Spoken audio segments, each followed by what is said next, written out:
आइए आज हम जानते हैं कि हमारे इस चारों वेदों में किन किन चीजों का वर्णन है।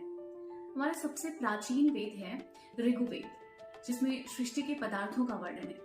ईश्वर कौन है, जीव कौन है, हमारे जीवन का सिद्धांत क्या है, ये व्यावहारिक ज्ञान क्या है, इन चीजों का वर्णन है। उसके बाद आता है आपका यजुर्वेद। यजुर्वेद मुख्यतः कर्म कांडों पर आधारित है।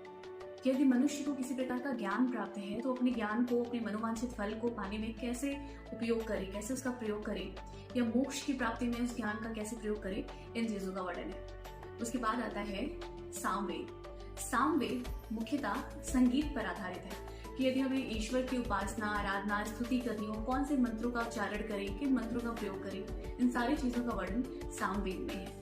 हम अपनी आध्यात्मिक उन्नति में उन्नति कैसे प्राप्त करें, ये भी सामवेद में बताया गया है। और फिर आता है लास्ट में आपका अथर्ववेद। अथर्ववेद में कुछ महत्वपूर्ण विशेष चीजों का वर्णन है, जैसे कि हम ज्ञान, विज्ञान, तकनीकी, इनका उपयोग, इनके बारे में चीजें कैसे प्रयोग में लाते हैं। इसके अलावा रसायन शास्त्र, अर्थशास्त्र, राजनीति, मनोविज्ञान, इन सारी चीजों का वर्णन हमारे अथर्ववेद में है। राधे राधे।